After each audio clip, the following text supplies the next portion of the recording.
you feel it's already a bad joke. Yeah. And you're like, this is going to be bad. Yeah. Why do you do it? Because I got to prove it to myself. You got to show yourself that it's bad. Yeah. Had you been wrong? I had a few times, and that's why I did it.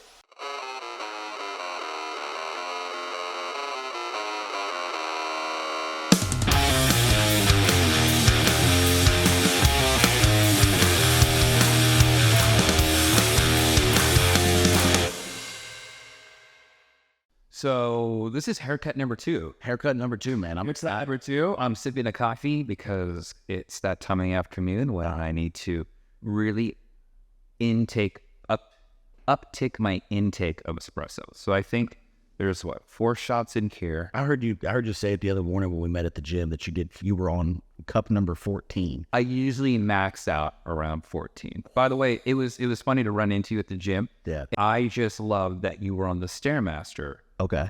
Wearing Crocs. Yeah.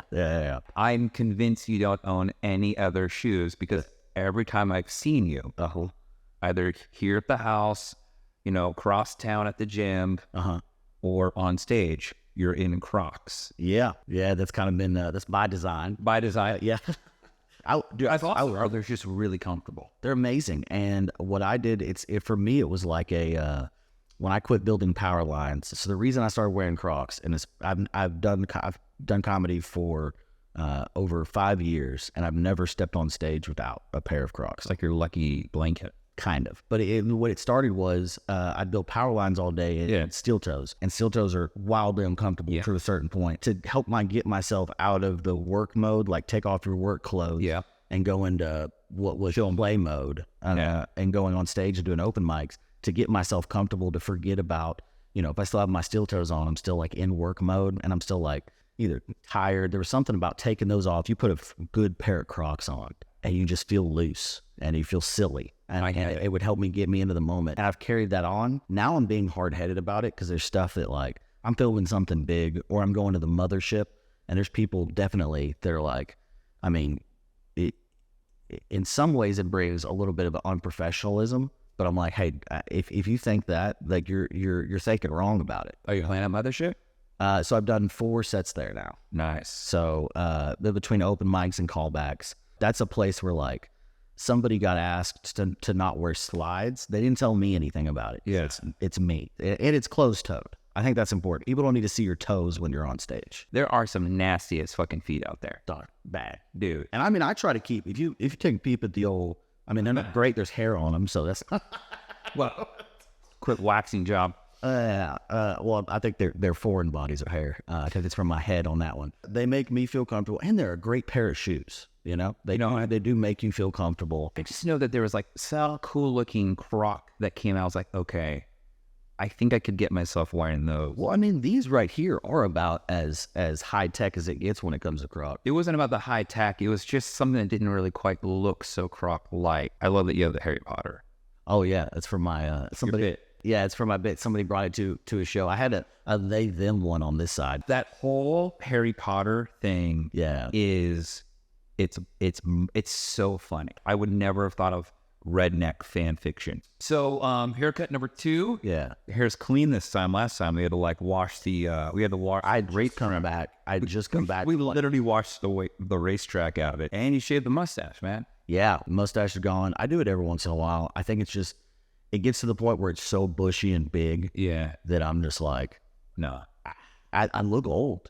And to me, I start looking like I'm in my, 30s or 40s, and it ain't there yet. I think once I get old, I'm going to have a really nice mustache. Sam Elliott style. Oh, yeah. My grandpa had an amazing mustache. And it's something I'm going to do one day. Yeah. But for now, I'm like, look, show him the moneymaker. I was looking at an old photo, Buffalo Wild Bill. Yeah. And I was like, man, I wish I had that kind of mustache. Like he has a mustache. I mean, I'm in spirit, my facial hair is of that. Yeah. But he had it like where it comes down. It has like the little goat kind of comes down, nice manicured, big mustache. He had long hair. Yeah. Like ooh.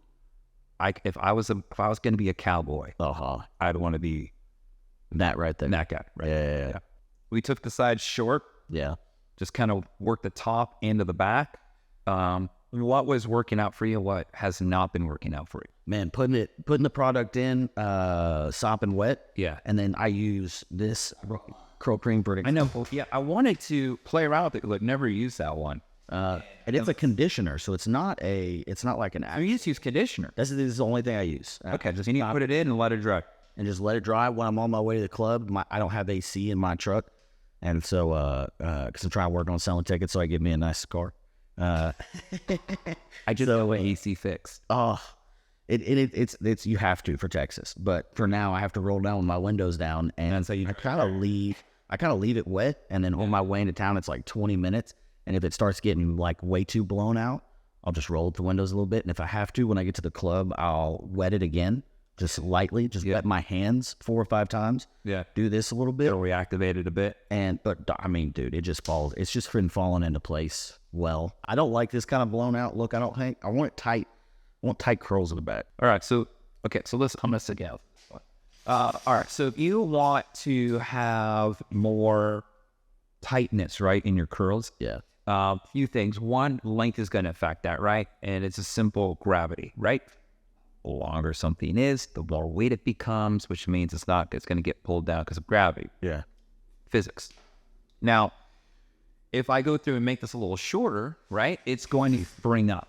Okay. And it's going to get more tighter curl. Now, it's only going to go as tight as your curl will allow it, right? So if you have a bigger curl with your hair, like you have a much bigger curl, but like down here, you got some nice little tight ones right down in here. So that's hopeful. The other thing too that could also be happening with your hair too, Dean, is that the hair that's at the end may be much drier. Okay.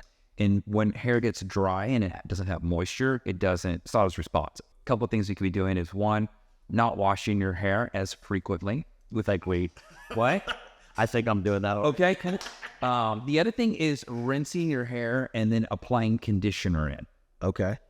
I mean, I've been on my curl journey because I'm just, for the last maybe a year, I've been wearing my hair more natural, right? Okay. I would find that when I rinse and then put conditioner and then rinse that out, and then, because I'm diffusing my hair, I'm using a hair dryer. Okay. So that is going to help, that's going to be pulling moisture out, not the water moisture, but the actual moisture of your hair out, because heat is not the greatest for your hair, right? It also can help make your hair get tighter. Okay. So the diffuser, I think, because when I diffused your hair, it had a lot more tightness to it. It did. And so by using a diffuser on your hair, that's going to help make your hair get tighter. Now, if I remember, I mentioned that last time, that if you got one of those blow dry bonnets, yeah, you just put your hair up in there and turn on the dryer. In 10 minutes, your hair's gonna be good.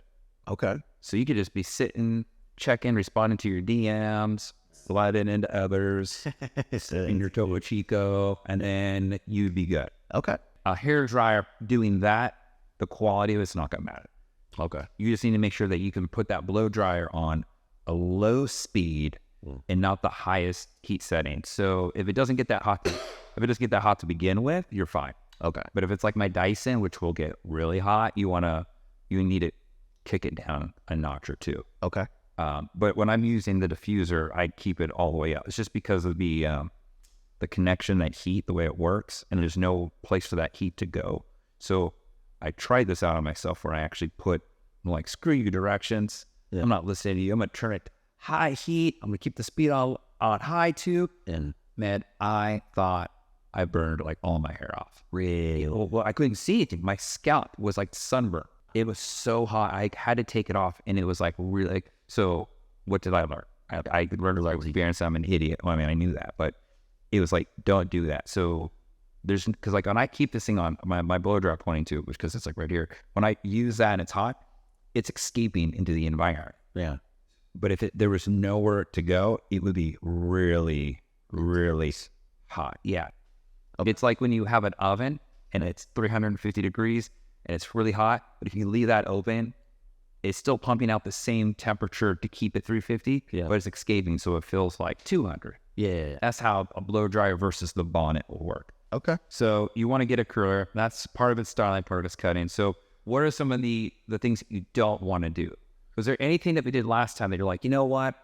I don't like that, and let's not do it this time. No, I don't think so. I mean, I think staying with I like the poofy. Yeah. I like the poofy look to it for sure. I don't want like extreme, like where, okay, I hate to use them as an example, but laser, where it's like, I don't like that skin tight and then just like. Yeah, it's his look though. Yeah, for sure. Since I've cut your hair, and I've been like watching your Instagram and your updates, and when I see you doing like stand up and all that, here's the thing that I notice is, see how this is a little weighted right here? I'm like, can we knock this off?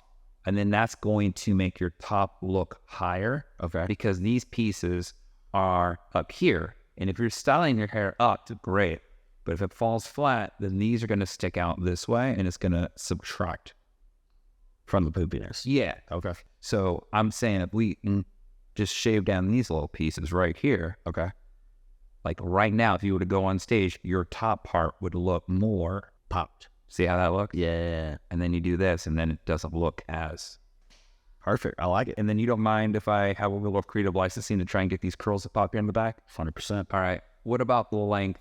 I like the length. I want to keep it around, like, I don't want it like down my back. Yeah. But I mean, because if you did pull it, it does go down. I mean, yeah, no, it's long. If you lengthened it, it is long. But when it's curled up, I like it where it's like right at my shoulders or right below. Okay. I think it's a little too gaudy to have down your back. Well, if you go, or it sits right here, those curls will also make this part look wider too. Yeah. So if that's what you're into, then I'd say you want to hover right around your shoulders for sure. So, so what's new in your world, man? We got the People You Know coming out on May the 21st. By the time this thing is on, it'll probably be after the 21st. Come on with it. So we got the new show coming out called People You Know. It's me, Bianca, and Uncle Laser. We're going out and meeting people. Bianca's funny. Dude, Bianca's really funny. I'm going to clean up your neck first before I wet everything down. Do you need to take this chain off? No, you're good, man. I've known Bianca since she started technically in LA. Okay. And moved down here. Yeah. And I mean, I met her, I think her first night in town. I watched her grow. I mean, just continually to surprise everybody. Because we all suck when we start, you know? We were at a similar stage, and it was like every time I turned around, she was doing better and better and better, and continues to do that. And it's really cool to have a friend that's doing that, you know? Yeah. Good Lord, is that all coming from my neck? That's all the way T-Wolf, man. Opportunity to see somebody in stand-up go from, you know, the bottom to you know, to the top of where they're at right now. Yes, is really cool. The same thing with Laser. His has been a lot less, where he's only been in it for 6 months to a year, but he's made huge improvements. Yeah, his Instagram following is like hundreds of thousands. Like, how does that happen? He's a dynamic force, man. He's a something that you don't get a Laser once in a lifetime. I've only like watched the one time I saw him at the Creaking Cave, right? Yeah, or and I've just, you know, his online persona, right? I'm gonna call it that.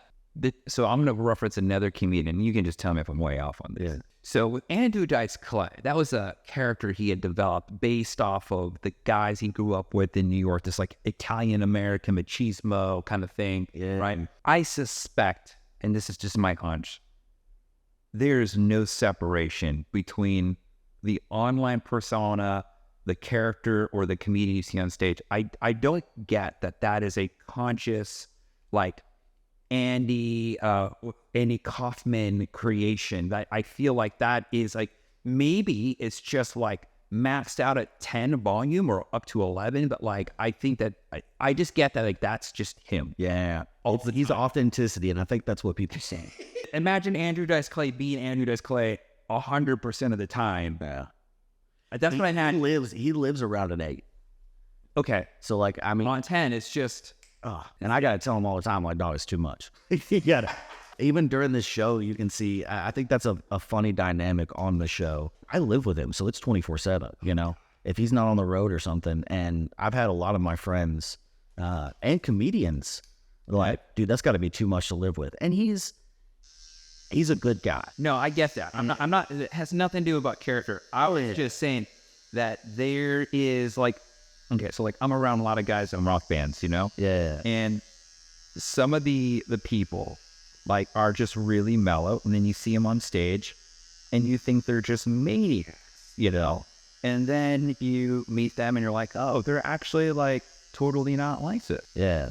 And then there's individuals you meet and they are like just as intense off the stage as they were on the stage.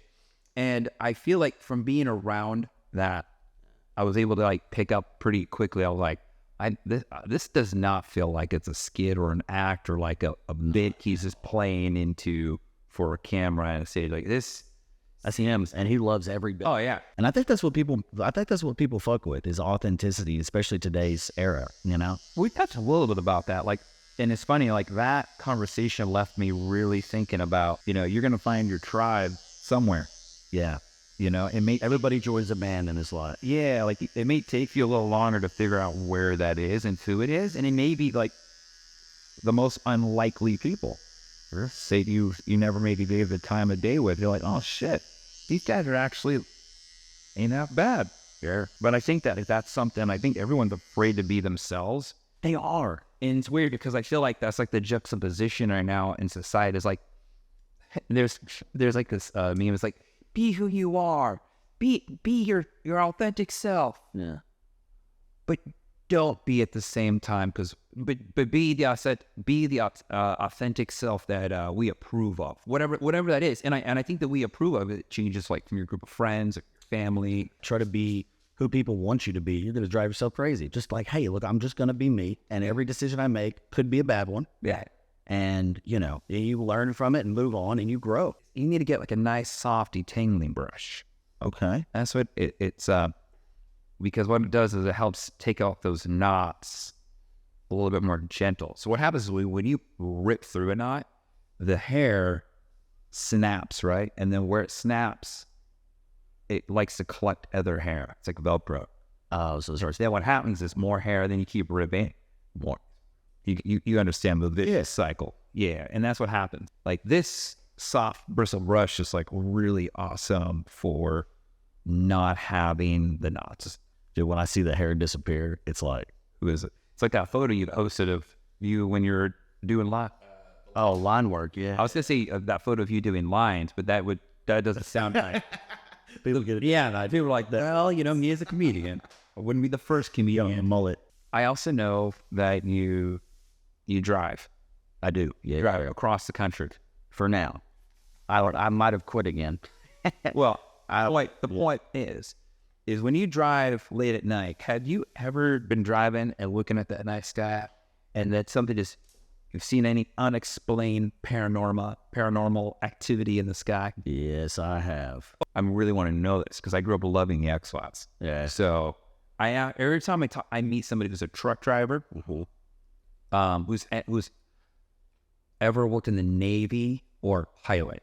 Okay. Those are like my go-tos. I just wonder, like, have you seen anything that you cannot explain? Because that's truly the definition of UFO. For sure. I mean, UFO does not mean alien aircraft. Whatever. Unidentified, which means we don't know what it is. And flying aircraft. I mean, I've driven through Arizona, New Mexico, that trek. When I just got back from Sonoma. So I went from Chattanooga, Tennessee, all the way to Sonoma, California. You can only drive 12 hours a day. Mm-hmm. And so you got to stick to that. You have a book that you have to keep, and if you log, your log book, e-log.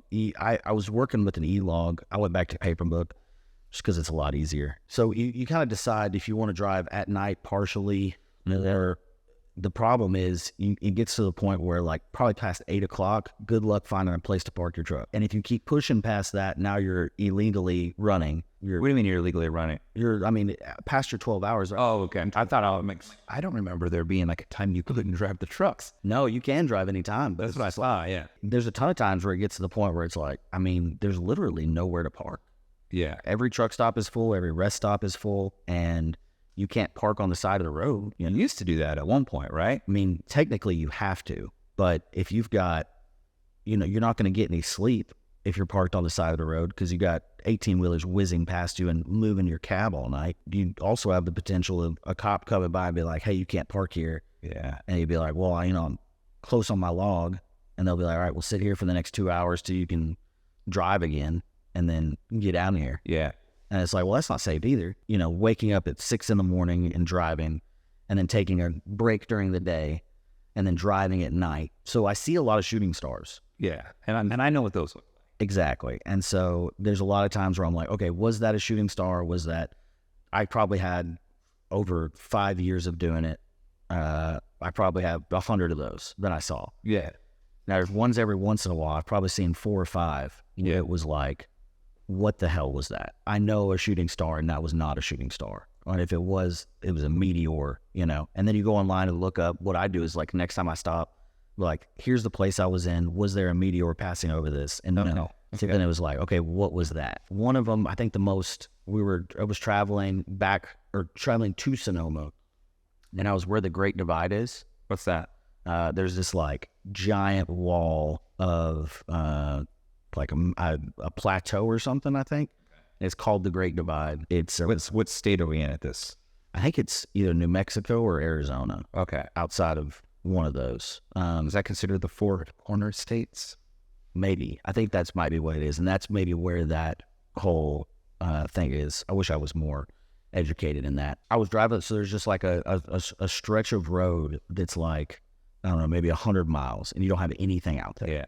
And there's just a train and then a highway. It's like Route 66, I think. Well, Route 66. Yeah. And so I was driving out there, and there was a huge, as if a meteor has that like kind of ball of light around it. Yeah.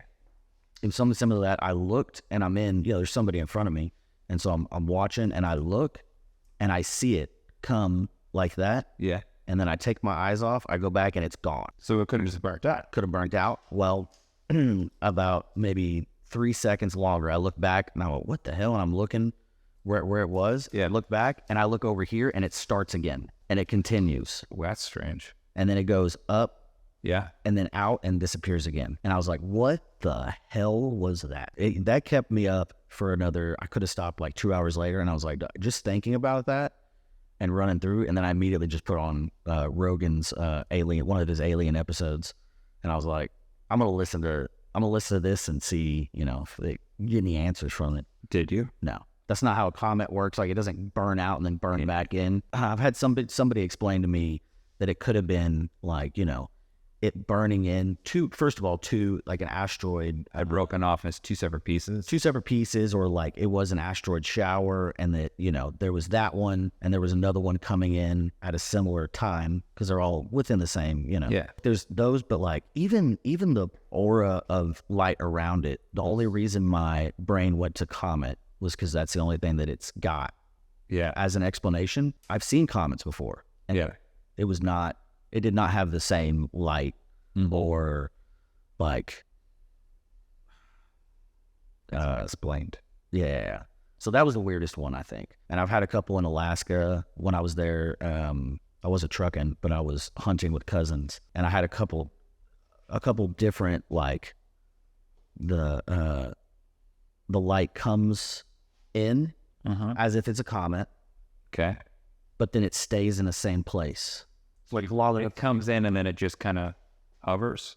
It's kind of. But it's like your eyes are, I have a wild imagination. So let my brain do whatever it can do when I'm smoking weed. And it's like, all right, how much of that was just me? I was stoned. This other one came in. It didn't come in. It was there. Interesting. I looked at it and we're walking. And so I you stop and looking at it, and then I look forward and look back, and it's gone. What the hell? And I saw that thing 2 more times that night as we were walking to the camp. That's crazy. And then I kept being like, dude, look, damn. Try to get them to look at it and see it. And then just comment, dude, they happen all the time up here. You're like, this is not a comet. I'm like, no, I've seen comets. I know what a comet is. That wasn't it. Being out hunting, do you ever hear the stories of the whole Yeti and Bigfoot stuff? Yeah. I've never been out hunting, so I've never thought about the realities of that, but I've had I worked with a girl who was from the Pacific Northwest. Yeah. And, there's just people who are just like the most honest people on the planet. Yeah.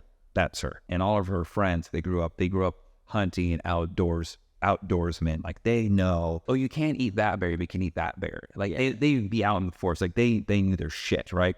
She sent me these photos years ago when we were together. They were like walking one way, right? And then parallel was this tall, hairy creature, like they could see through the valley, running parallel with them. And I was like, what about, like, it wasn't a bear, because unless this particular bear happened to want to walk on its hind legs for about 3 miles. Yeah. And they said after that, they were convinced, like, no, there's something out there. The photo does not look like, I mean, it's hard to say because it's like it's like the Mitch Hedberg thing. Like, what if Bigfoot's just blurry? Yeah, it's like it's kind of blurry. I think my brain wants there to be a Bigfoot. Me too. And so I don't know how much of, and I've never seen anything. I've heard. To share this way, I'm gonna cut some of these guys. Okay. I know. Look, you're like, wow, my God, it's taking on that length off. I'm just work untrusty. I'm glad one of us does. Nature makes a lot of weird sounds. I've come up on. I've hunted coyotes. Where I thought what I was hunting was a coyote, and every fiber in my being told me it was a coyote, and I saw it, and it was still a coyote, and I pulled the trigger, and I went over there, and it was a badger. Weird. Like, your brain just plays, your eyes, and you make sense of what you want out there. Yeah. And so I could see that happening for a ton of people. And I think that if there was something Bigfoot, as everybody like knows it to be, we would have found it. And my amount of time in the woods alone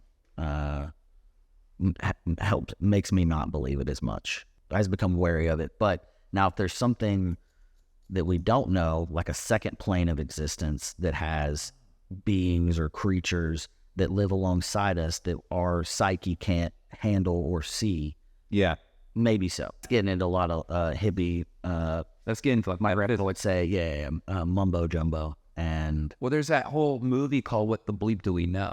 Yeah, and there's I talked about this once in another episode with somebody else about it for a completely different reason, by the way. And they talk about that, like, they said, like, perhaps our bodies are able to, like, get in tune with this, like, other astral plane, right? It's interesting. You take, a shrink. You look to the left and you're like, oh, I think I see something, right? Mm-hmm. But your body is conditioned to know that nothing should be there. Yeah. And so when you look, you don't see anything. Uh-huh. But the reality is, like, what you thought you saw was real. Yeah. And I was like, oh shit.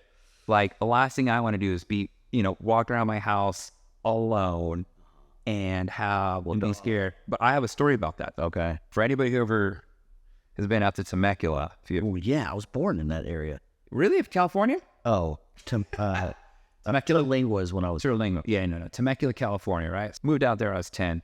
And my drummer, her family had like a few acres of land. And it was out in the, what they call the wine country. Okay. So Southern California wine country, right? We were taking a break from the band practice. I think I was like 18 or something like that. And I made a comment to her. I said, I get kind of freaked out in your house. She's like, you do? And I'm like, yeah. She's like, is it because there's nobody around? I'm like, no. I mean, by the way, it was almost, it would be pitch black. You'd go out into her property. Yeah. You wouldn't see anything. Like, you had to, like, get out of your car and, like, open the gate and then drive in and then close the gate, and then you'd drive up the dirt road. If it rained, good luck trying to get up because there'd be like crevices and you'd pop your tire or something like that. Like, some off-roading shit. I'm thinking to myself, I'm like, okay. She asked me where I got freaked out in her house. And I told her, I said, I get really stressed out in this one part of your kitchen where there's like these double sliding glass doors. And she goes, why? I don't know, it's just pitch black. I just feel like something's watching me. It just creeps me the F out. Yeah. And then I walked her to, and I go, this other sliding glass door that goes right down the hallway. I go, this sliding door and that sliding door freak me out. Yeah. And I get so creeped out in those parts of your house. Now, I'm thinking I'm just somebody who doesn't like being in the dark, right? Yeah. And I have a fear of the dark, but I think like at some point your mind could start creating things that are not rational, right? Like, oh, there's a monster. There's no monster. She said, and her parents were divorced, and so I never met her dad. There's a point to this story, Dean. No, it's good. And what happened is, she goes, I think you need to talk to my dad. And her dad is like, you know, he's super smart guy. I think he was like some sort of like engineer, just genius, like certified genius guy. She gets me on the phone with him, and he asked me, he's like, oh, so, you know, she says that you have a weird, you get creeped out in the house. I go, well, yeah. I go, I mean, sorry. I mean, I know you guys built this house and whatever. So I go through and I explain to him the areas that I get freaked out in. He goes, has she ever told you that I believe I've been abducted by alien? No, she didn't mention that. No, she did not. Yeah. And I'm like, no, sir. I go, he goes, just so you know. And he's like telling me like every time he would have one of these episodes where he believes he's abducted, he have this weird throat thing that no doctor could figure out, like all sorts of stuff, right? And he was born with like a slight attachment of like a twin.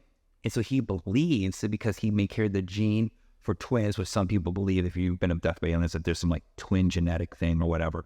And I was like, okay, I've watched enough X-Files to like be up to date on this, right? And he goes, well, here's the clincher. He goes, by the way, the 2 areas of the house that you're freaked out in, he goes, yeah, that's where they take me out of the house.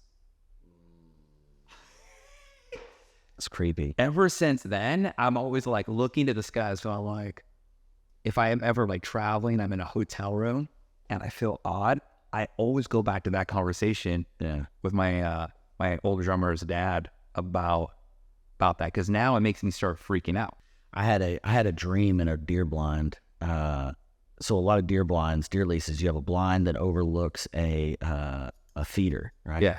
And I was sitting in the deer blind. I probably had 3 beers and a shot of whiskey when I woke up. So I'm not drunk by any means. But it does make you like sleepily relaxed. And so I get in my blind, I turn my heater on.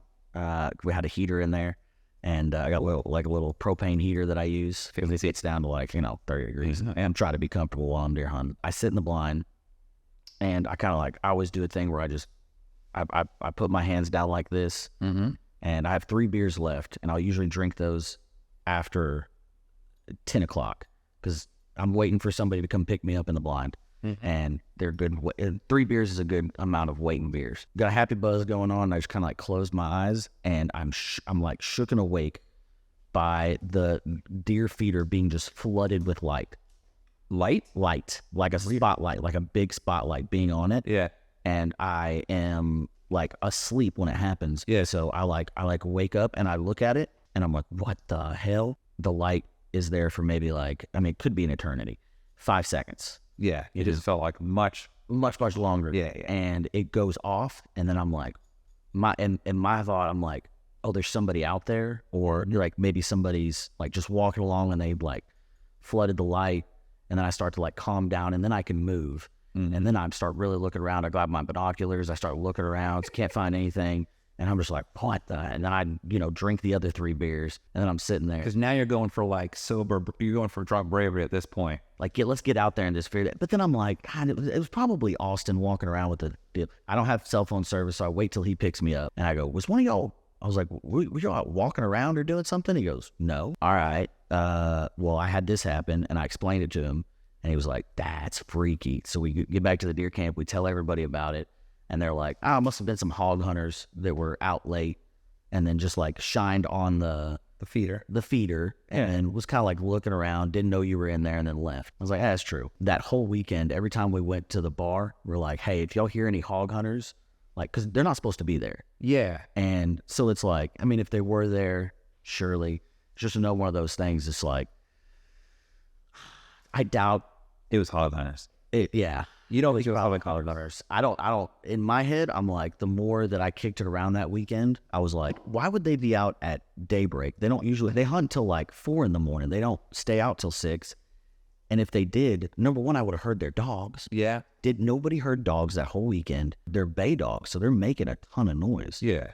Say, well, we're surrounded by, we have 500 acres there.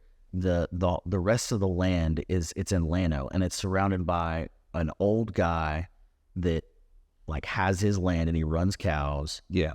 And he's like he was in his 70s at that point. He's in his 80s now. Is not up at 6 a.m. on somebody else's land, you know? Mm-hmm. So it's like none of it added up. And I was like, man, and what I'm telling you was like a light that was not, if it was a spotlight, it had to have been like a helicopter spotlight, but no sound from a helicopter. Like it lit up my entire camper. It looks like the aliens were looking and they said, we'll pass. Yeah, look at that guy. Like, no. I said Far Side. I grew up reading The Far Side, and shows these two hunters, right? Yeah. And one of them has his back to the other, and the hunter has the flashlight. Goes, we just flash a light in their eyes, they just get stunned. He's like catching frogs, and the other guy behind him is like this, just the light coming by, and 100%. Cheeseburger drops out of the sky. Are you gonna eat it? No. Well, I might take a bite. Just a random cheeseburger or a steak dinner. A whole complete steak dinner. Oh, I would be like, comes out of the sky. I'd just be like looking up, like, okay, what else? I don't know if I'd bite, but yeah, you would. I would. Especially if you were like filming an episode of your show. You'd be like, oh, I have to now. Yeah, do it for the content, king content. Yeah, talking about aliens and ghosts, man, getting and I'm an empath, so I feel people's like vibes, dude. I'm big on vibes, and good or bad. I call it my spidey sense. There is spidey sense. Some people have it. They have that. I go, ooh, like there's weird I'm like, connection to. Yeah, it's like I've always said, like, I don't know if I trust that person. Be like, oh, and they tell you all these reasons you should, right? And you just get this, you're like, I don't know. Something gives me the creeps where I want to keep a healthy distance between me and whoever this person giving me the bad vibes are. Yeah. And then usually a few months later, maybe a year later, people are like, could you believe that this person, and blah, blah, blah, blah. And the whole time you're like, glad I did not have any of the ripple effect of being close to that individual. Yeah. Have you got some pretty creepy ghost vibes? Yeah. Have you gone on those ghost tours? Yeah, so we've done New Orleans. A lot of my family's from Louisiana. My mom's side of the family's from Louisiana. And we've done a lot of going to New Orleans. And like I had a voodoo lady tell me I was going to be in a tarot card reader. Okay. My grandma calls them voodoo ladies. I don't think that would be, I don't think that's a derogatory term. No, I don't see it as, I don't think that's what they like. It's not a good representation of who it is. But it's like there's these people that practice voodoo. Yeah. In New Orleans specifically for fortune telling or tarot card reading, all of that. And I had a lady that she asked me what I was doing with my life, and I said, I'm just living. It was right around when I'd started comedy, and so she asked if there's anything I'm passionate about. I say, I just started stand-up. And she said, I can feel that you should be doing something and you're not doing it and holding yourself back from doing that. She gave me that whole, which is common. They tell people that all the time. And so I said, specifically, I want you to read what's going to happen with me, you know? Mm-hmm. And she laid it out and she said, you will have 5 significant near-death experiences in your life. And she said, you've already gone through 3. I can tell. Okay, well, that makes sense. I had this one. So you start finding the 3. Yeah. And you're like, okay, so now where do the other 2? Where the other 2 go? She was like, and one will be very soon. 6 weeks after that, I rolled a truck down a county road. Yeah. Building power lines. It by all means should not have lived through it. Basically, it was not a miracle that I survived, but you could say that. In Dean Stansfield fashion, I should not have walked out of it, and I did. And I had 3 broken vertebrae, and within 6 months, I was like healed and back on the road doing whatever. Never went back to a doctor's office. Never took any more pain meds or muscle relaxers or whatever. Now, will I suffer for that later on in life? Yes. So there's one more like looming out there. Mm-hmm. But she was like, you're a warm personality who will bring a lot of happiness to people, all of this stuff. She said, if you do what you're supposed to do. She was like, if you follow your path. She's like, if you deviate from that, that's when things will become murky for you. And it's like, all of that, you know, who needs a tarot card reader to tell you that? I wonder if, like, for the people who don't have supportive people in their lives, if they have that tarot card or that, like, psychic reading, you know, experience, right? Mm-hmm. If it's like that's all they need in their life to just go, to give them that, just to give them that, like, exactly, like, and daily stuff. Like, you need to go, you know, that you have to get up every morning to do whatever it is you need to do. Yeah. But having that be a part of your routine and having that person give you validation for stuff you're doing or whatever, what have yous, probably is really important. Throughout history, I think that's how people have been, you know, that person used to hold a higher place in the world. Probably. There's a fun conspiracy theory, by the way. I love conspiracy theories, the way people love, like, the Sweet Six, like, they love college sports. Yeah. Like, those people just love all college sports. Like, I don't think one of them's better or great or worse. I just know about them all. Like, those people can just number off the stats, like, 1979, who was the Heisman Trophy? Like, oh, this guy. And, like, they know they're, like, a walking where hard went. I'm a little bit like that. And conspiracy. Mid-90s, X-Files, I was, like, middle school. Yeah. So it was, like, that perfect time of, like, seeing that. You know, you have Unsolved Mysteries, you have all these other shows, like, kind of like in parallel with that. The Little Professor bookstore, and they had, like, massive this up on the internet. No, at the internet, they didn't have it at the time. Oh, yeah. Yeah, it's like 1995. Oh, yeah. Internet existed, right? And it was like the Wild West of the internet. So it was, like, crazy. You didn't have Ask Jeeves yet. No, you could search and you could find the craziest stuff. Like, now you can't find these things. Yeah. But you could go to a bookstore and you could find, there was, like, aisles of this, so, like, metaphysics, UFOs, spirituality, creatures, cryptozoology. I mean, it was just like, I was a kid in a candy store. There's a frequency, apparently, that the Army decided not to use it, but you can apparently implant thoughts using frequency. So when people say, like, oh, I was hearing voices, people are like, oh, they're crazy. I'm like, or some guy, like, or gal figuring out how to create this frequency and just trying in their house and making people around them. Dude, you know what I would use? I would use it and I would just, like, make people just want to give me $10. Because I'd be like, hey, come to the Best of the West show every Wednesday night. Yeah, exactly. And you're like, which would be the equivalent of give me $10. Yeah, 100%. And then I was like, man, like there's, like, some crazy stuff out there. That's, like, the one I've heard about this, and then, like, I recently, like, in the last 4 days, got confirmation that, like, I'll have to find it. I'll sit. Oh, you know, yeah, it's nuts. Yeah, this looks nice. 100%. Yeah, because I wanted to kind of give you that nice flow back through here, but I didn't want this part to, like, get so heavy because I felt that, like, when it was black, it just kind of it was my first rodeo with you. Do you know what I'm saying? Yeah, dude. And I didn't know how your hair was gonna curl, and, you know, most of the mullets that I've given are, like, these, like, very hipster fashion mullets. So, you know, they don't mind the hard stop and, like, the shade thing and, like, this and that, you know. So to try and do this very nice and gentleman's move, you know, I want to make sure I'm keeping the elegance in class. You know, I'm not going for hipster. No. Even though Roadhouse than hipster. I mean, we are in Austin, so hipster would be permissible to do here.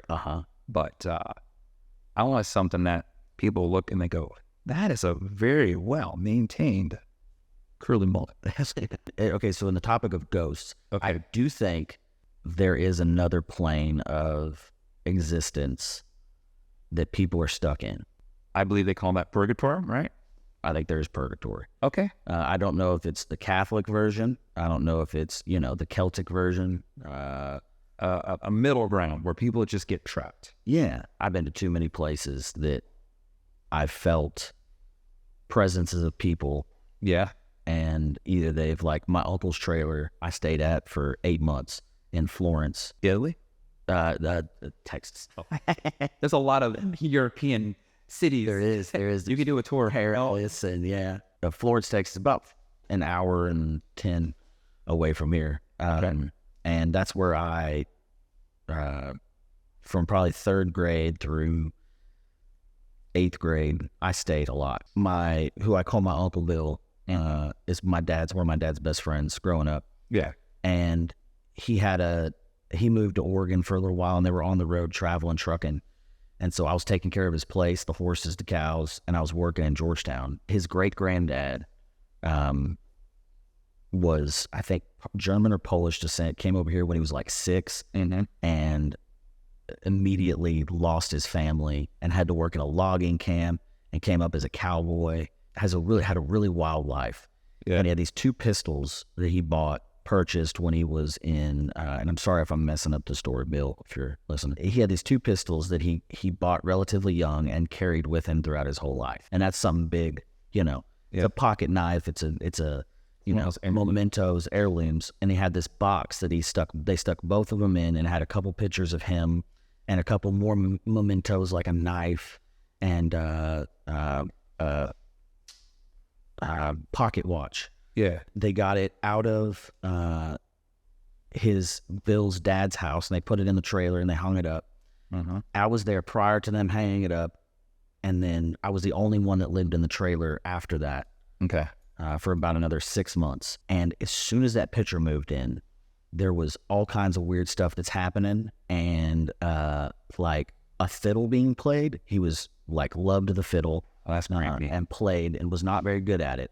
And so, but a good sounding fiddle? It was just a note or a tone, and it's one of those things where, like, if you've heard it, there's a vent above the oven, and when flopping, and when it catches a certain deal, if the wind's running just past it, it makes like a sound, kind of like when you like blow on a glass. There you go. Cool. That kind of deal, but in the tune of a fiddle, like you could tell it's like a long, like a drawn out thing. Okay. I heard that probably 300-400 times in 6 months. And okay, maybe 100 times. But seriously, that like more than once is creepy. So much. And it would be that, like, where I would go back to the oven, and then it was never long enough where it like you would just hear it and you'd be like, "Oh, what is that? What is that?" Like a cricket making a noise. Okay. And I'd go over to the oven, and I'd be like, because that was the explanation that was made. Oh, it's probably just this. And you heard the thing flapping, and the wind is up. And it's like, okay. And then there would be nights where I was watching TV and there's no wind outside. And by the time I got up, it's gone. Weird. And like weird stuff like that. Like I said, I'm an empath, but I could just feel when somebody's like in the room. Like there'd be times where I'd like walk out and like maybe turn the TV off to go to bed, and I could just still feel that something's there. Like something's watching you, or it's not even watching you. It's just that it's there. Like you can sense something. There was an old lady that died that I saw like 2 weeks before there was a storm, and she was living by herself, and it was in Edinburgh, and it was on my regular route of customers for building power lines. Yeah. So you see people, it's not all the time. To get the mailman. Yeah, exactly. They know you, and if they have a problem, a lot of them had my personal phone that they could call, which is the company paid for it. So I would pass out my numbers. If you have something late at night, instead of calling it in, or call it in and then call me, so I can, know what's going on. I'll meet you out there if you need help. This lady would call all the time. She just wanted, like, power goes out, and she would let me know. She'd keep me updated. Something that's annoying to a lot of people, but I was like, it's sweet. I like her. And she'd always make us cookies and stuff. So there's kind of a connection to her. She passed away. I saw her, a couple weeks before she did.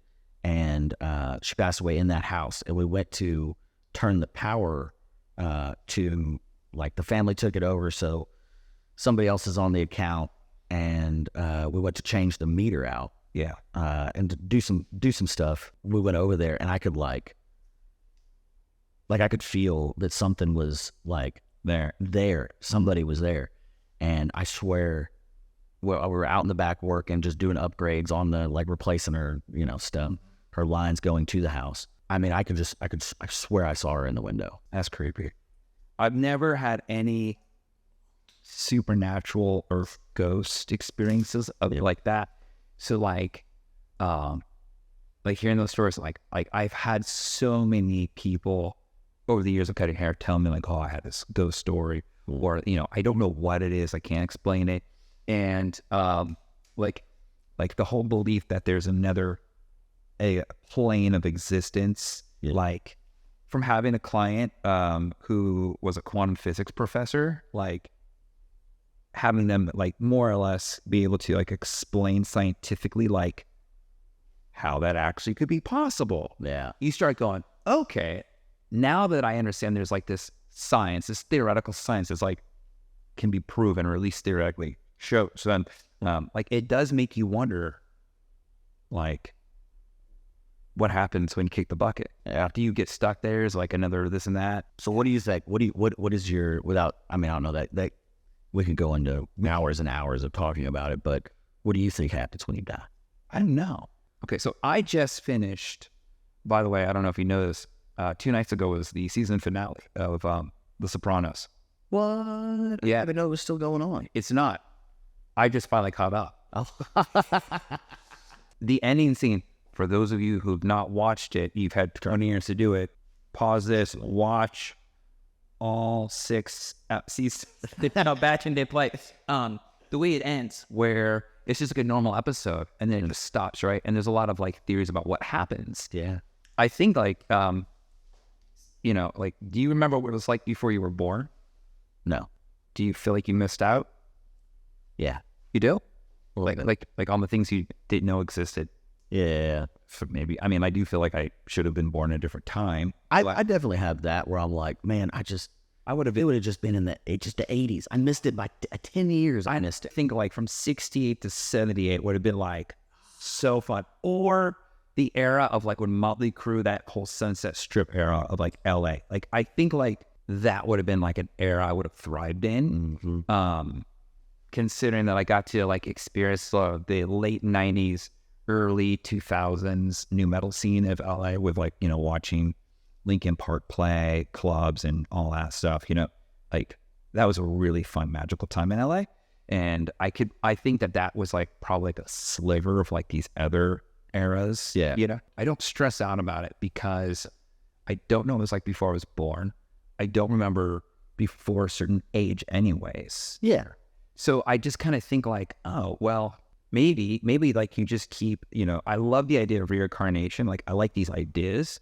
Like, oh, I got to come back in this form. Like, maybe because you had enough good things where you give hand down, not you give hand up. Have you ever heard of that term? So you give hand down where you do things that you expect.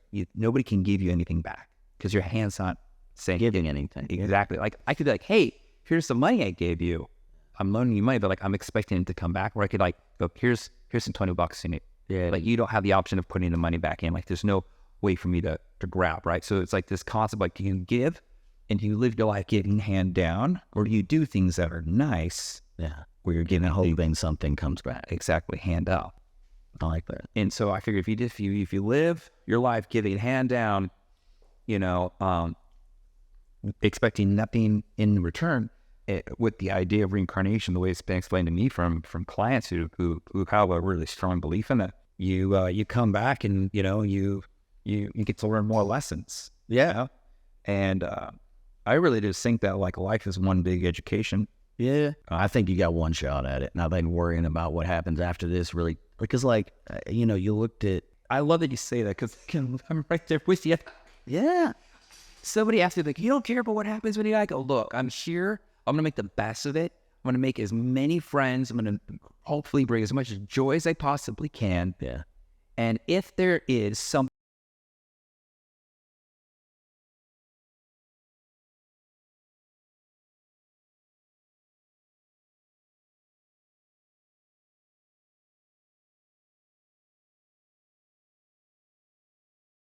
school, I realized middle school was a lot of fun. Oh, dude. And that was the last time I ever did that. I went on over, yeah, and I knew it. I knew it in high school. People were like, "Oh, you have to plan for this." No, I don't. No, I don't. I need to enjoy wherever I'm at right now, and I need to worry about this. And I mean, Down with you. do a great job of that. But every time I made that leap, because I think you make like 4 or 5 in a short period of your life, and then the rest of it is just your life. You know, you're a kid and you're kindergarten, you want to be a first grader you want to be a second grader, a third grader, and then you look back and be like, shit, I should have. I mean, I had a blast doing all this, like stopping and smelling the roses-esque of style of living your life. Yeah. Truly being in the moment, being present. Yeah, and like fighting for that. The one thing you can't do once you're gone is look back. No, I don't want to look back. I want to enjoy it all here, and then whenever it happens, if I can look back, I'd like to like I'm hoping that it's not looking back and watching everything, you know, like I already did it. I'm happy with it. So when I move on to the next thing, I can enjoy whatever that is. Somebody said, you know, it's really, if you can look back at the things so far in your life and look back with no regret. Yeah. And then you're doing a pretty good job.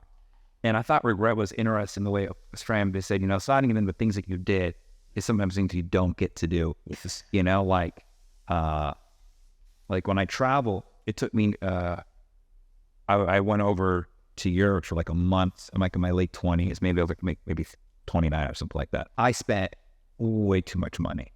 Yeah. It's money. You can make more of it. Well, that's the thing. Well, will I go back to Paris again? Look, I have enough potential life ahead of me where I could go to Paris many times, right? Yeah. Look, I'm 41. The average age is like, what, 80? So I have another good 40 years of going places, right? Yeah. However, right now, it doesn't look like I'm going there. The point of it is like, do all of the experiences. Like, go and live your life. Do those things. Yeah. Money comes and goes. You can make it and lose it so quick. I've done it 100 times. But I'll tell you, you know what happens? You know what goes, like when, like all these things, these experiences, these memories, this is what life's about. Yeah. Okay. It's that. All right. Your hair is like sopping wet now. All right. So, I mean, brush this through. Okay. Do you want me to like round brush that whole front, get like a nice little, you know, Travis trick going on? Yeah. You can make your Travis trick go on. I'll do my damnedest. Okay. We got a surprise birthday party for our roommate, Kyle. Have you Who's met Kyle?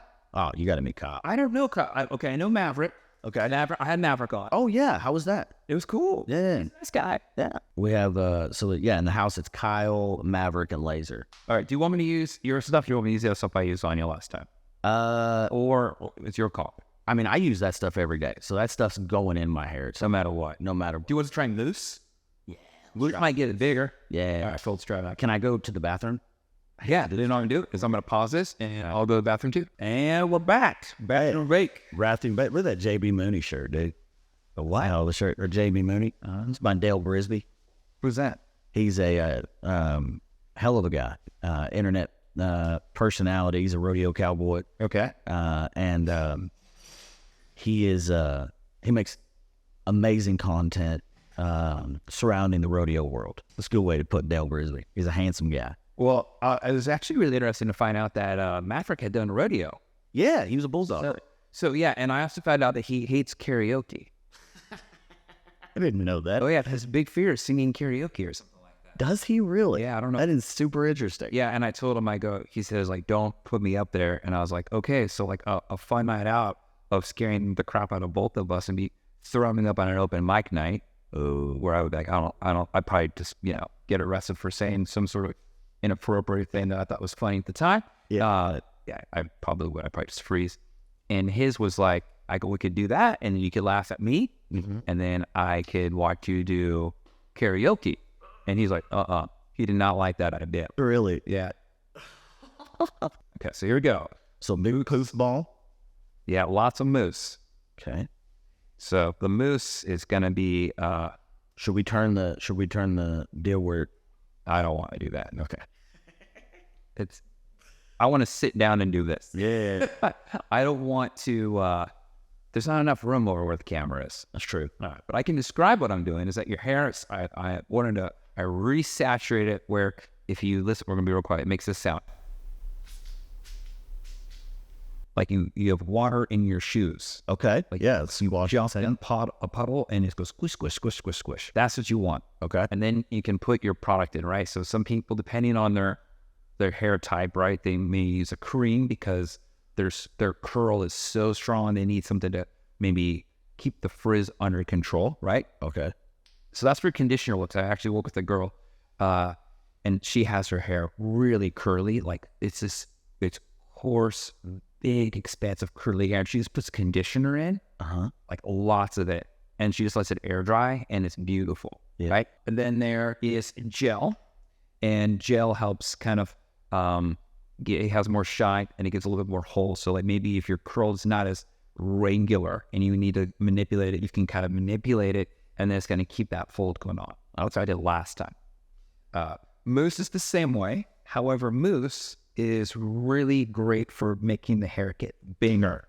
So if you want bigger hair, big gaudy hair, mousse is really awesome for that. Okay. Since you don't mind having big Texas hair, that's right. I'm putting the mousse in because I know the gel looked great. Yeah. But I'm thinking, what could happen if we just put a lot more mousse? Okay. You want enough product that when you are combing it through, and you see that film pop up on the comb, then you know you have it out. Now, this is going to be a question for next time, later. But what would a blowout do to my hair? A blowout, like a blow dry with the round brush and all that? I don't know. I heard people talk about Brazilian blowouts. I know, bro. So you should get your hair blown. No. So Brazilian blowouts are designed to help smooth out the hair cuticle. So what happens is it's designed to make sure that your hair is not going to be frizzy. Okay. It also can make the hair lose its curl. So you would have no frizz, but you could potentially also have no curl. Sounds terrible. Now, when I say that, I'm not saying it always happens. It's just that there's a potential for that. I haven't done them in years, so I'm not up to date on, You sound like it. If you do it a little bit, if you won't do that much. I just know in my interactions with guests in the salon who do have a Brazilian blowout, their hair may be curly like yours and mine naturally, but it's very straight. And maybe it's because people are, the hairdresser who's doing that is taken to his most craziest extreme. Yeah. So that way, it's going to be smooth, but it's also going to be straight. That is not an uncommon thing. Your best bet, if you're trying to minimize the frizz, is just use a lawnmower product. Okay. And use leave-in conditioner. Okay. So do stuff like that. This is conditioner. This is heavier. Is it? I thought it was leave-in. Okay, so this is what I thought it was. Is you could put this in, it's light enough, but see, the viscosity of this stuff is pretty thick. Okay. So it could be weighing your hair down. Put like 3 or 4 in there and I get it gone. Yeah. And then now that you're putting it in is with where the water saturation is higher, it's probably not going to be as crazy. But if you put it in when you towel dried your hair and then applied it in, that would have been too much. Okay. Is it back? Yeah, then you could rinse it and put that in there. I just like using products that are going to be a little bit lighter because I don't want, let me go through, squeeze I don't want the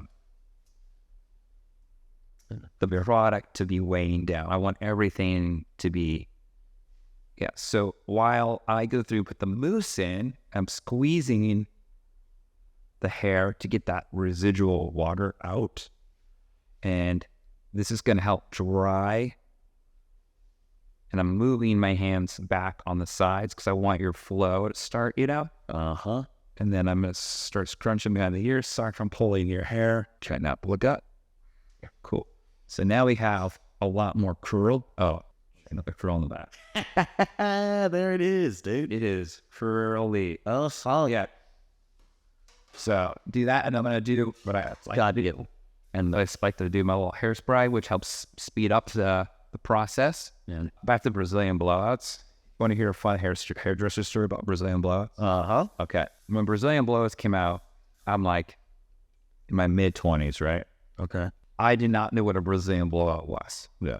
So what's happening is, I'm in Newport Beach. There's a bunch of attractive women who are much older than me, right? Like the trophy wives of Newport Beach, and they're my clients, yeah. And some of them are like, they're like, I just got this Brazilian, and let me tell you, it makes it so smooth. It's so much more manageable. Every couple of months I go through, I get a Brazilian, and my life is great. It is so smooth. I don't have to deal with all that hair anymore, right? And the only thing at this time I know of is a Brazilian wax. So the whole time, I'm thinking these women are describing their Brazilian waxing. And it's so smooth. It's so smooth. And I'm thinking, there's not this hair to deal with. Yeah, and all I keep thinking about is, why are you telling me this? And then I'm like, are they kidding on me? Yeah. And then one of them was like, see, look at my hair. See, with the Brazilian, it took the 10th person to tell me this. Before I was like, wait, what are you talking about? And they're like, they'll be a Brazilian blowout. I was like, that's okay. that's what they were talking about. Yeah, totally had me for a loop, man. That's great. But like, think about it. Like, how would you know? Yeah. If somebody says a Brazilian, and the only thing I know of is a wax. Yeah. That's wild. So, low speed. Okay. High heat. If you're going to use a diffuser. Okay. If you want, you could use that bonnet that I talked about. Actually, you know what I'm going to do? I'm gonna put this on real quick. This is an anti-humidity serum. Yeah. I'm going to just rub a little, just going to squeeze some of it in. I want to break it up. The mousse and the hairspray could get like a little crunchy. Like a little too stiff, probably. I just want to just do that here in the back. I want your curls to not be so fixed, if you will. Okay. Okay. So I'm just putting that in. So we got a few things going on.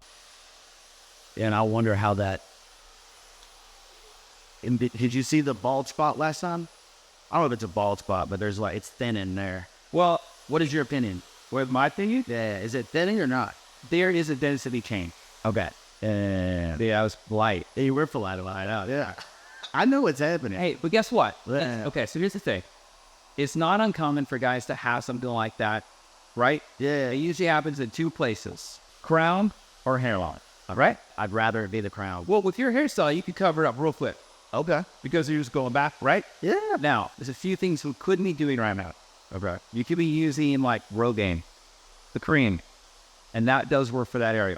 I've had clients over the years just to do that. Yeah. And worst case scenario, it just stops it where it is. When I say worst case, I guess worst case is that it doesn't work and you go bald. Best case is that it grows hair back and it becomes more thicker for maybe not as thick and long, but thicker at the scalp area, so it's more dense. You know, You can pick up Rogaine at like a HEB or something. yeah, I think so. I think this would be good. I also don't want to get it too hot to your chain. Oh, okay. Because I know that when I diffuse with my necklace on, burn the shit out of my neck. Oh, really? Get bad. So you working on any new material? Yeah. I've been in like, I think I just got out of like a month and a half, bigger straws, writer's block. Where it's like, I mean, I write constantly and I always have, I love writing. And so I'm always teetering around with ideas and throwing stuff out there. But when you're doing that, if you're doing it right, I say you are going to go through some times where it's just like, it might be funny stuff, but it's just not worthwhile material. Do you write those bad jokes down? Yeah. Yeah, I write it. I mean, I write everything down and then I perform almost every time. Even the bad joke? Even the bad joke. You feel it's already a bad joke. Yeah. And you're like, this is going to be bad. Yeah. Why do you do it? Because I got to prove it to myself. You got to show yourself that it's bad. Yeah. Have you been wrong? I had a few times, and that's why I did it. Okay. There's times where I'm like, this is so dumb.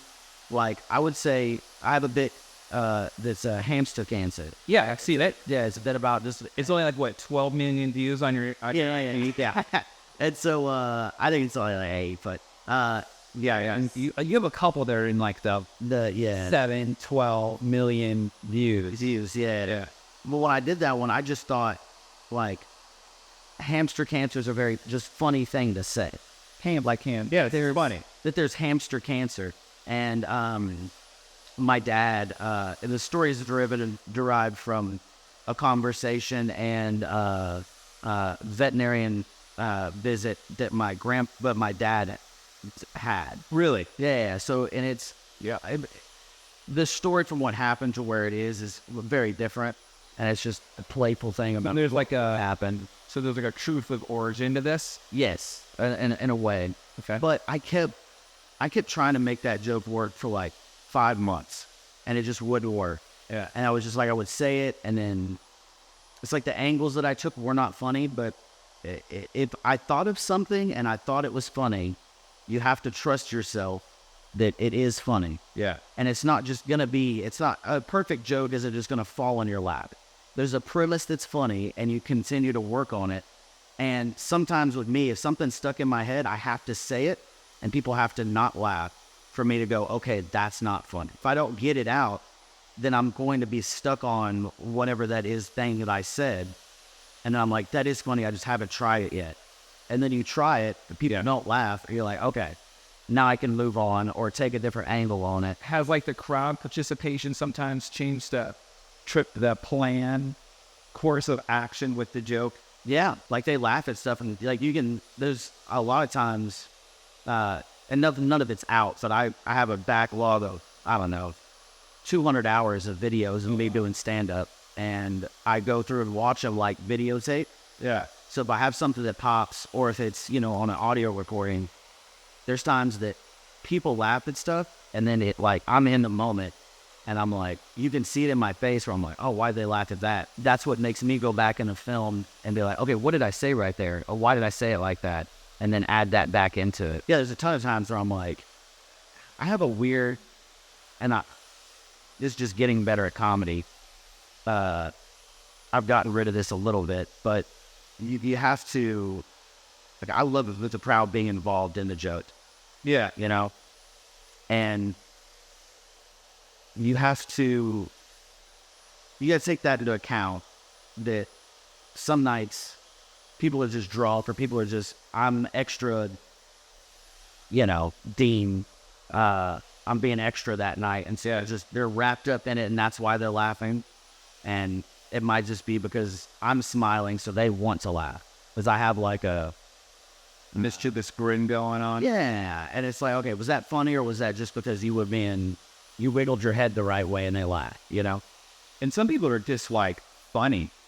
Yeah. Like, I feel like every time, when I say every time, the past 2 times, this time being the second time, I reference the Jerry Seinfeld thing, and he's just like going hard, as they say in basketball, hard in the paint. Yeah. It's Zach Galifianakis. Like, no, he's like, you come and say, you're just funny. He's like, you just look funny. You don't even have to say anything. You're just funny.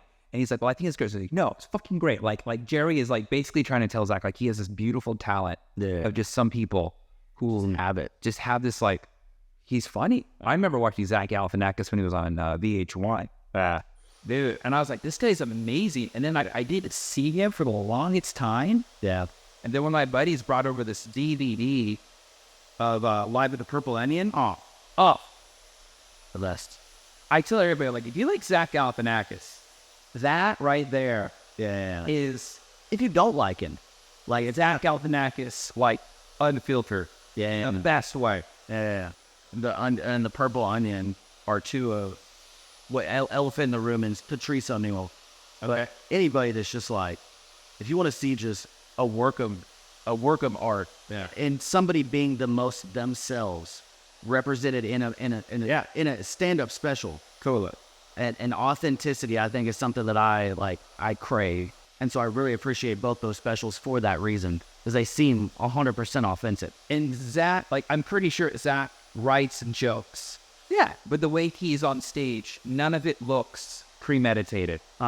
It looks like he just went up there and he's just funny. And that's the smoke and mirrors. That's the beautiful part. That's the beautiful part of it, yeah. How do you feel like you may have gone over writer's block? I don't know. I definitely think there was a lot of factors that went into it. Like, I was on the road a lot, and I wasn't able to be on stage every single night, and so that got me out of somewhat of a flow. But I think it's just something natural. I chop it up to everybody goes through it, and you got to figure out how to get out of it as quick as you can. You get down on yourself, and especially after there's so many highs in stand-up, where it's like you get to a certain height, and then, like, the feeling about yourself, like the shows that you're doing, you're crushing, you're doing really well, and then it seems like there's like a cloud that's hovering, and it's coming for you.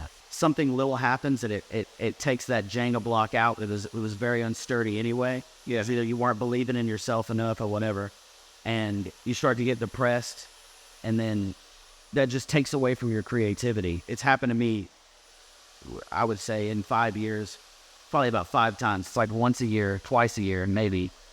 It gets to the point where I'm like, I've got so much of this, I've got funny jokes, I'm just not writing anything new, and I need to, but it puts you in a mood where, like, it's stressful, and what you're doing is not fun. It's a vicious cycle. Yeah. And the quicker you get out of it, the better. And like I said, I think I might be on the outside of it. But also stuff like, it's me, like, I'm not going to open mics enough. Like I'm relying on working out material at shows where I should be. Like tonight, I'm going to this fun birthday thing for my friend. You should be at his open mic. Should be at an open mic. Open mics are depressing and soul-sucking at times. Yeah. But if I wanted to get better tonight, I would get an open mic. I'd go to open mic. We'll see if I do it. I think I have the opportunity to do one or two maybe. But those are also difficult because you got to be like, for me, I have to sign up 4 or 5 days in advance. Like there's a system of how you do it. Okay. And I got out of that system because I was doing so many shows that I didn't have to. You want to go back in there. It's like going and training for a vet. Yeah. Like you've been running so many marathons. Yeah. And you'd have a little bit of a break. Be like, now you got to get back to training for your marathon again. Exactly. There's people that are doing it that like are still in it, that are training for that marathon, and it's weird to like, and they still have to drop in and then being like, hey, figuring out to like, I gotta know that if I want to go to Buzzmill, I gotta sign up on Tuesday the week before. Yeah. But then if I get a show on a Tuesday, then I have to drop that because you're not gonna show. I'm gonna do a show over at open mic. But then you're doing shows, you're not thinking about it, and then it's like the next week comes, and you're like, I was all cocky doing shows last week, and now I don't have anything booked. I got like 3 shows booked this week. Yeah. And it's like, I need to be on stage more than that because I've got headline shows coming up in June that I need to be prepared for. Yeah. And if I go at this current, 2 to 3 shows a week, 4 shows a week maybe, then that's not going to cut it. I need to be doing more than that. And then am I worried about just getting on stage or am I writing, Just staying in that headspace of writing. If it was easy, anybody would do it. I'm glad I didn't choose that career path. Yeah. I think half the stuff I think would be really funny would just be if it's not well received. I mean, I think there's a lot of things that if you're going for... Well, a lot of my favorite comedians are like quite... they taking a photo. Are you going to post this? I hear Silphil. Getting my hair done for laser tag. Oh, no. Wow, tits. I said retake until I say that. Right, there you go. Yeah, I think so. If you're okay with that.